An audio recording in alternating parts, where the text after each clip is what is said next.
Coming up, why work-life balance is a total myth, and then employees are now engaging in a practice called coffee badging? I'll break it down next. Let's go.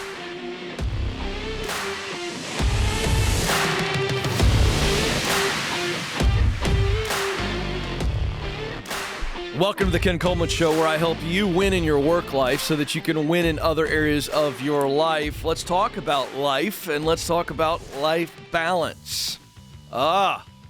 Is it possible? You hear so much about life balance. Oh, I need life balance. I need work-life balance. I hear this all the time. And every time I hear it, I chuckle to myself. By the way, if you haven't chuckled lately, find a reason to chuckle. First of all, it's a great word. We don't say it enough. And secondly, a lot of bad stuff going on in the world, and every once in a while, we just need a moment to chuckle. There's some bonus content for you today. So I chuckle when I hear this. Oh, I need life balance. I need work-life balance. So let me save you some frustration. Balance is not attainable.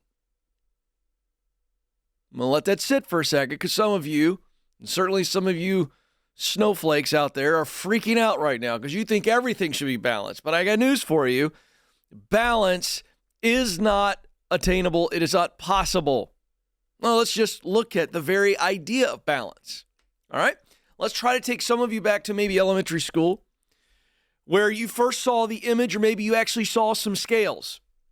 Maybe your elementary school teacher brought some old school scales in, or maybe you've seen some imagery in legal art or logos, things like that, where you see the scales and where you've got basically the heavier, if we start with empty scales right now, and they're equal at this point, and then I put any object that weighs anything on one of this side, let's say this side right here, that immediately it's going to go down.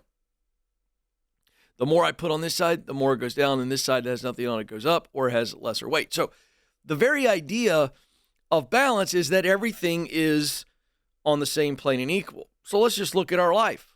I want you to think about this for a second, okay? You spend the majority of your life, active life, at work. And then the next biggest chunk is sleep.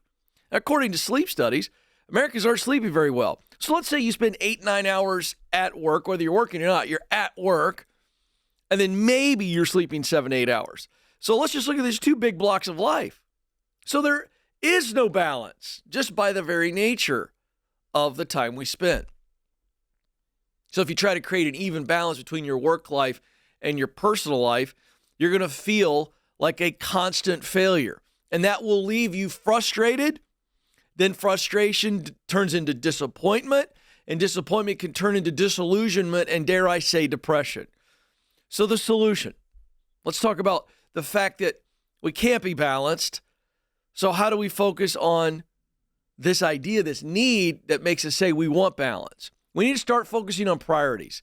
Balance is impossible. Priorities is extremely possible. So forget balance. Let's focus on priorities. So once you commit to specific priorities, you can now start to build a rhythm between work and personal life. So the idea of work-life balance is nonsense.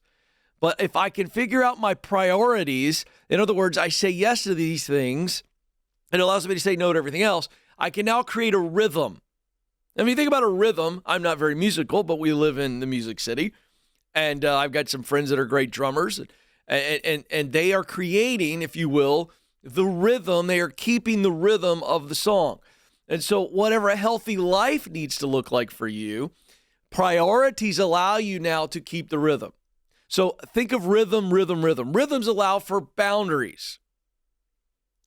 Boundaries based on those priorities. Rhythms acknowledge also seasons of life. Seasons of life. So I want to park here for a second. Seasons. I was in one of those little arts and crafts stores up in the mountains of North Carolina several years ago with my wife. She loves all that stuff, and honestly, I was trying to be a good husband. I had a bad attitude about it. It's all a bunch of trinkets and stuff that women like, and I get it. But, I'm the dutiful husband, and I'm just kind of walking through it. And honestly, it's one of those things, guys, let's be honest. We walk into a store like that, and we already know there's nothing in there that interests us at all. And not only is there nothing in there that interests us, if I do have to pay for it, I don't want to see it around the house anyway. It's just a really negative situation.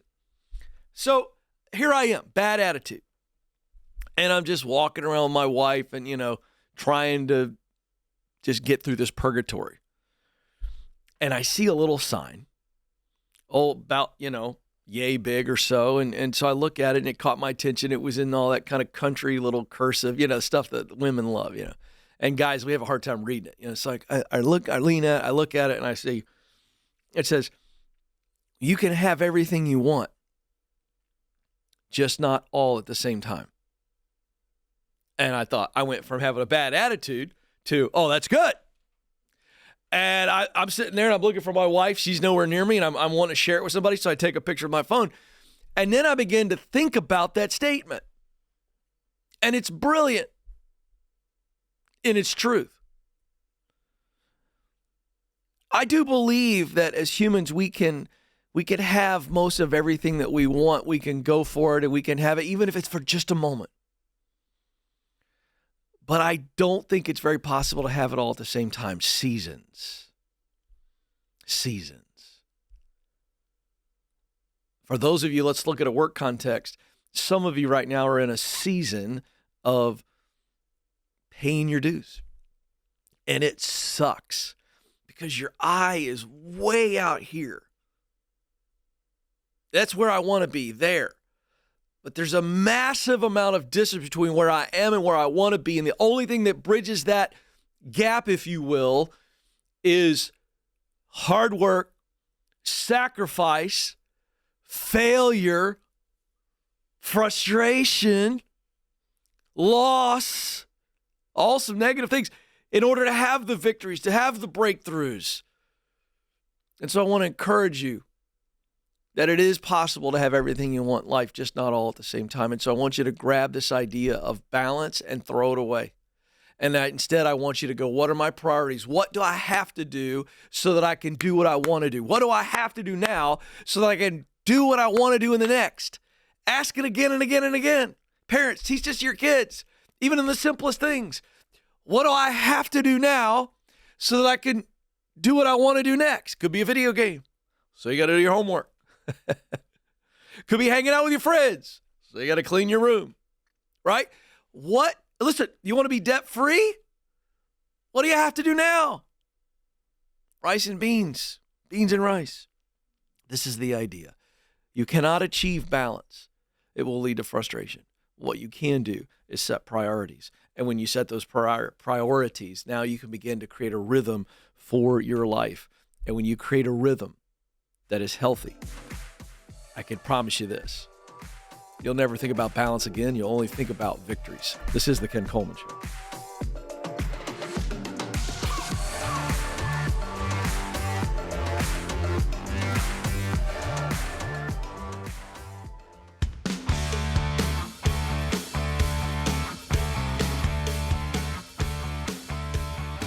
Hey, if you're enjoying the program, number one, let me say thank you. And then let me ask you, would you help us grow?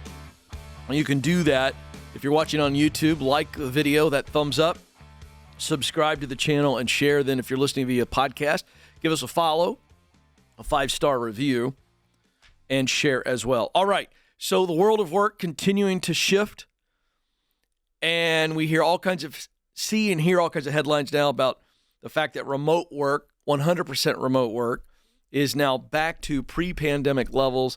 A lot of stories about big-time public companies, Google, Facebook, you name them. You got to come back into the office. And so now we're in a place where I think we're going to stay for the long-term future, and that is what is called a hybrid model. And you can work remote some, and you are going to be required to be in the office some, and that's going to be a fluid company to company. And so what's interesting is anytime we as human beings settle into a norm, right? So we've got a new practice of doing things. This is the way we do it. We humans have a way of adapting to it and shortcutting it. And so I see this headline right here from CNBC. Bosses want people back in the office, but employees are finding a workaround, and it's called coffee badging. Have you heard this? There's always a new phrase. I can't hardly keep up with it, and I pay attention to this stuff. So this story focuses on a young lady by the name of Yannick Ivy. She's 27. She works for a tech firm in Atlanta. And this is what she does. She drives in the office once or twice a month. And when she's there, she commits to an 11 a.m. to 3 p.m. schedule, just in time for a catered lunch to catch up with colleagues for a few hours and then beat the Atlanta traffic, which she calls hellish. And by the way, I lived in Atlanta for 11 years. And I don't know if you are a person of faith or what your relationship with religion is, but I'm almost certain that if you are going to go to hell, you must go through Atlanta. I'm positive that's the case. Could be 285, could be 400, 85, 75. I'm just telling you, if you find yourself stuck on that, you better check and just see where we're at in the world. You might be on your way. Okay, so this is now a trend. U.S. workers are showing up for required attendance, but they're not sticking around the full day. More than half, 58% of hybrid workers admit to coffee badging. Now, this is the act of going into the office. So essentially, you fob in, or you keypad, whatever. You get in, you get yourself a cup of coffee. Maybe you say hi to a couple people, and then you go home. Now, this is absurd. But now, how can this happen, right? So the team brings this stuff to me in our production meeting. And there's like 8 of us sitting around in a conference room, and they throw this story up on the thing. And I look at this, and I immediately start to go, how is this possible that people can get away with this? Only certain office guidelines only dictate a number of days that the boss wants you in, but they don't dictate how many hours. So this feels like a giant hole. But then here's the other thing. How is it that people can go to the office, fob in, scan in, get a cup of coffee, and go home? I'll tell you how. Because the leader's not there, or the leader's not aware. It's just that simple. And this is mind-numbing to me. Why would companies and the leaders of these companies be so stupid to require somebody to come in the office, let them scan and leave? Like, where's their leader? The leader's probably doing the same thing. The leader's not there, or the leader's not aware. The leader's in their office, and they're not walking around, leading people, connecting to people, seeing people. Now, I am not a fan of monitoring. I've called this nannyship, right? Where a lot of companies are doing this. And so what they're doing is, so it's extremes. And by the way, both extremes are mind-numbingly stupid. Okay, let's break them down. The one extreme is what we're talking about. Hey, we need you to be in the office 2 days a week. So people come in, beep, get a cup of coffee. What's going on, Fred? Yeah, you want to play pickleball tomorrow night? Great. And then they go home. And that's okay. Well, wait a second. Are you supposed to be in the office or not? Leader's not there. Leader's not aware. That's one extreme. The other extreme is companies like Meta, the parent company of Facebook, Google, Amazon, JP Morgan Chase, just to name a few that have been very public about this policy. Listen to this. They are monitoring people. How long they stay in the office? By looking, do they badge into another floor? We've seen stories where they are monitoring keystrokes on your computer, turning cameras on in your computer and spying on people while they sit at their desk. I mean, this is all happening. This is not me making this stuff up.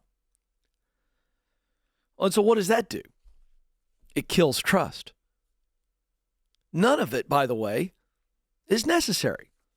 None of it. Those are the two extremes. Now let me break this down. And I wish every corporate leader in America would just watch the next 3 minutes. Or 6 minutes. Is it 6 minutes? 6 minutes. Because I want to break this down. The leaders that are coming up with these policies are acting out of fear. Fear creates a need to control. So for some of you go, man, I've got this micromanaging leader. They're micromanager. Can I just tell you what's going on? They're fearful. Is it your fault? Doesn't matter. If you want to have a shot at staying in a place where you've got a controlling leader, the only shot, listen to me, folks. This is just a little extra content. I'm going to break this down for leaders.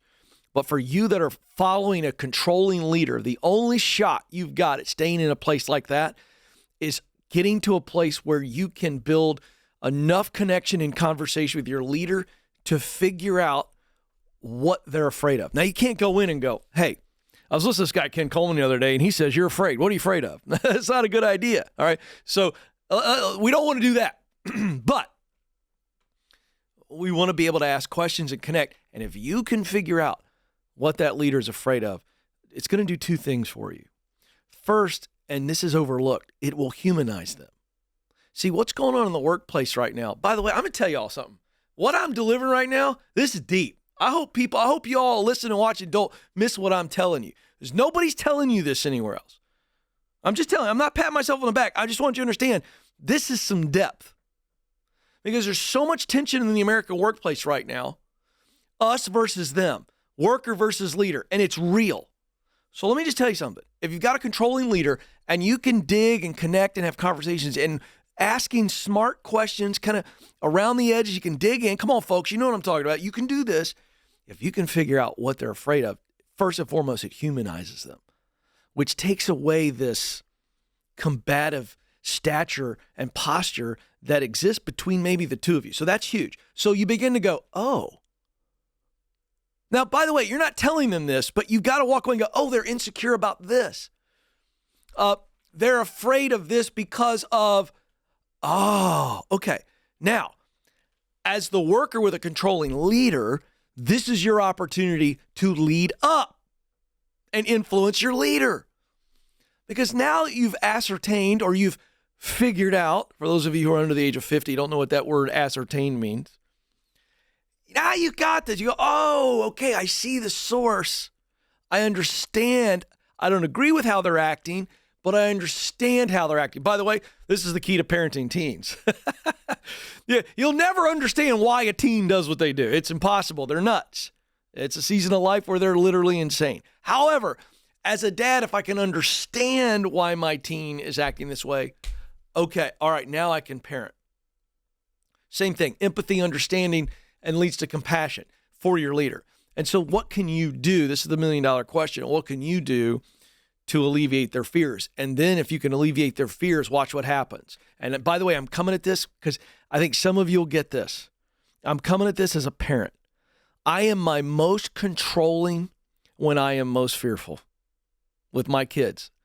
When I'm on them like a heavy blanket and they're like, Dad, chill out. Sometimes they're right. And if I'm being honest, I am at my most controlling as a parent and husband. Somebody's going to have to send this to Stacy. She's going to really love this. When I am fearful, right?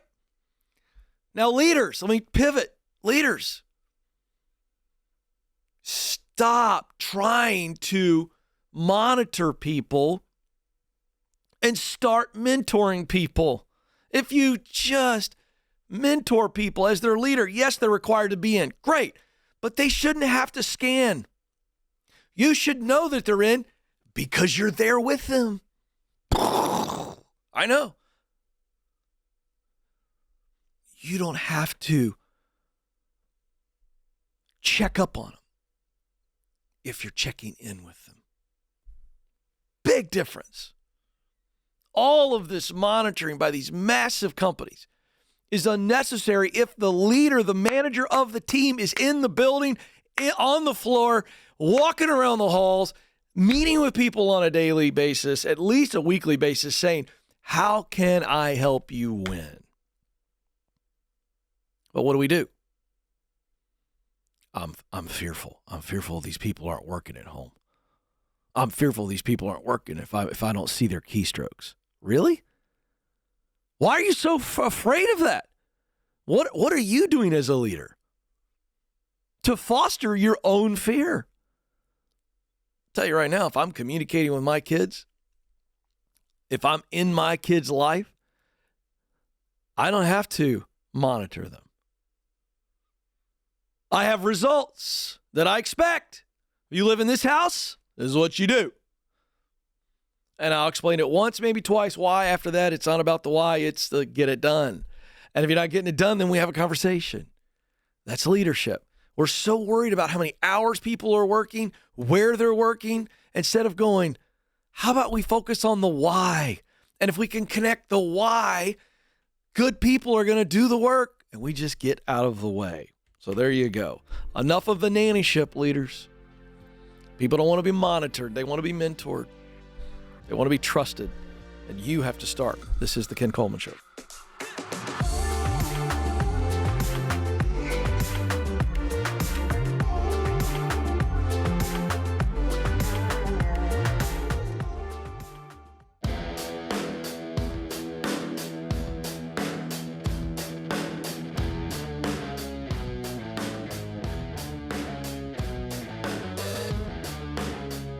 All right, folks, welcome back to the Ken Coleman Show. Let's do a little coaching session, shall we? Dana is on the line in Orlando, Florida. Dana, you're on the Ken Coleman Show. Hey, Ken. How Hi, you doing? Dana. I'm doing well. What's up?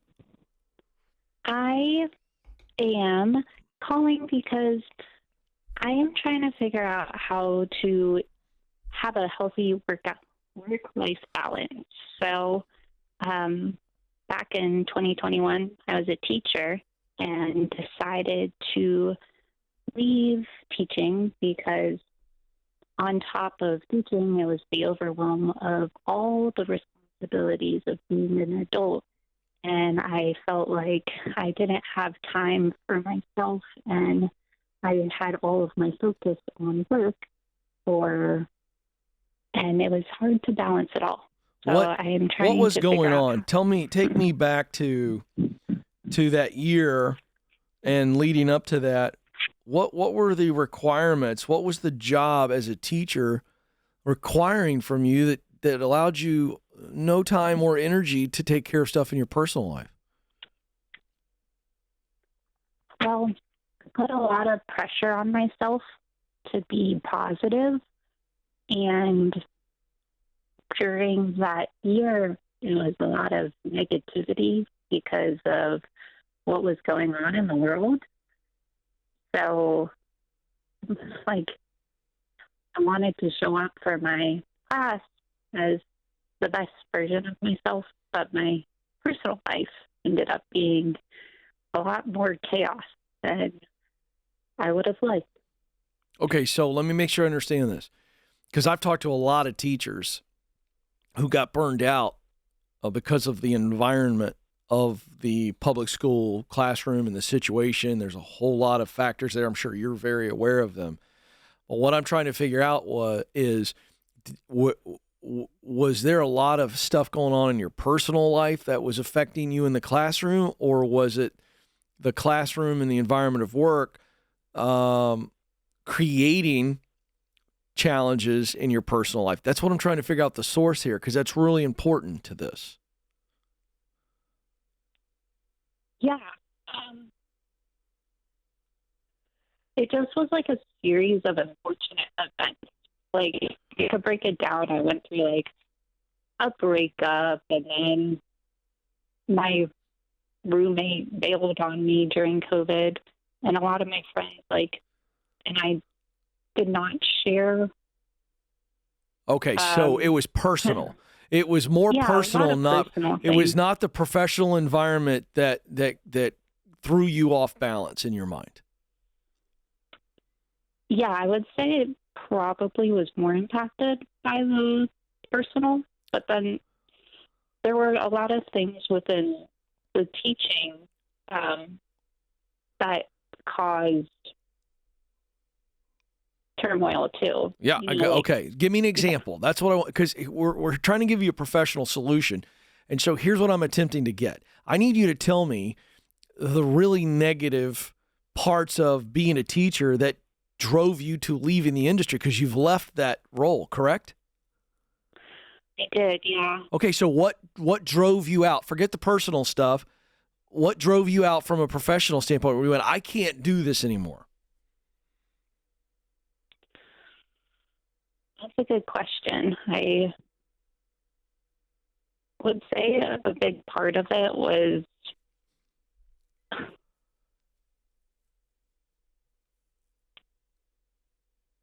feeling lost, like not always knowing what was expected of me. Okay, so we had a changing agenda. There was a lot moving around. Am I supposed to be a caregiver? Am I supposed to be a counselor? Am I supposed to be a teacher? That's what I've heard from a lot of teachers. Does that sound right? Yeah, that does.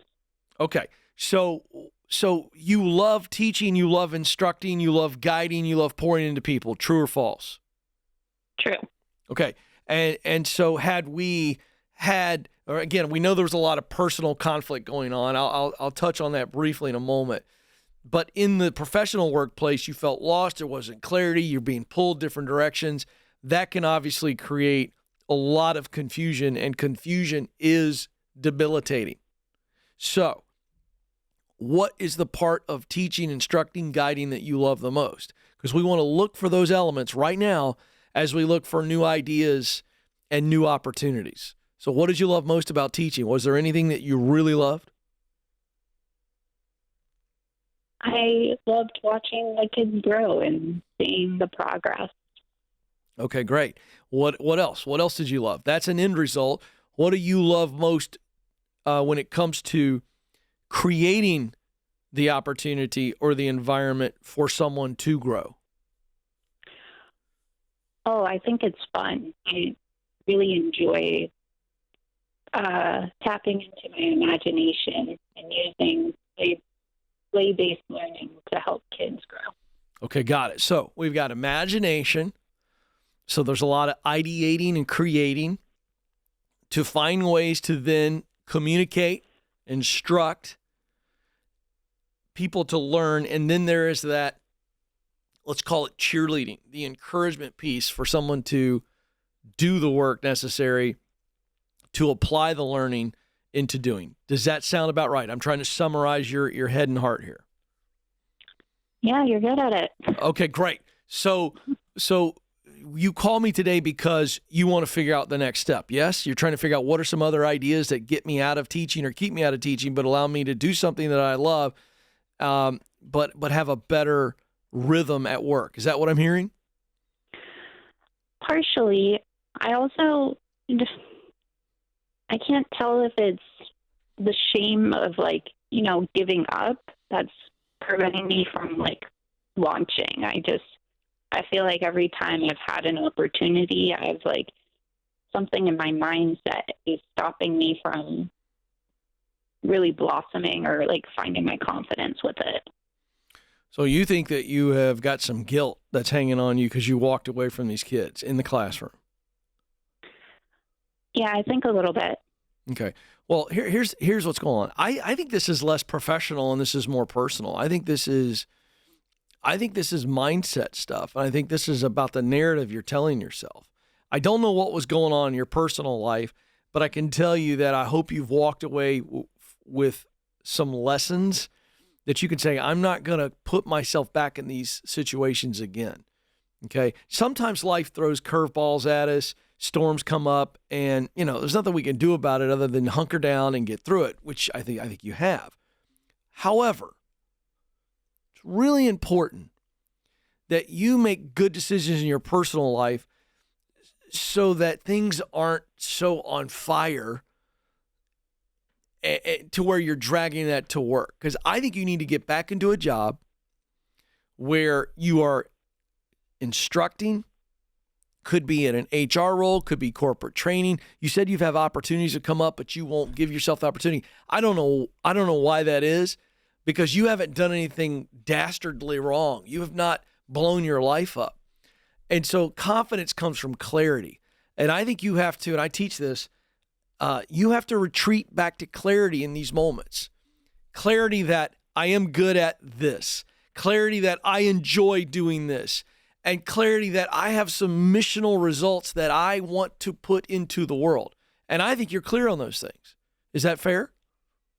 Yeah. All right, then. So now it's about reminding yourself of that. And then here's what happens. When I get clear or I retreat back to clarity, my confidence goes up. And I think you're suffering from self-confidence. I think you're dealing with a lot of doubt. You don't believe that something good can happen to you. I dare say personally and professionally. Is that fair? You're not wrong. What's that? I don't think you're wrong. Okay. So here's the deal. I think you need to get a win professionally that will boost you personally. That's what I think. I think I'm a big believer in counseling, therapy, and I think whatever you need to take care of there, we didn't get into that. But I will tell you this. I believe you take someone who's been down, someone who feels like they're stuck in life, if we can get you some professional wins, that's a big part of your day where you're walking around with your shoulders back, head high. I'm making a difference. And so I think you know the kind of work you should be doing, and I think you need to get after it. I think you need to stop thinking, and I think you need to stop feeling for a while. I think you've felt enough. I think you've thought too much. I think you need to start doing. And then I think you're going to have new thoughts and new feelings. Thank you for the call. Listen, a lot of people out there like that. Listen, stop feeling and thinking. You've done enough of that. Start acting and watch everything else change. This is the Ken Coleman Show. Press on. Thanks for listening to the Ken Coleman Show. For more, you can find the show on demand wherever you listen to podcasts and watch the show on YouTube. You can also find Ken across all social media by following @Ken Coleman.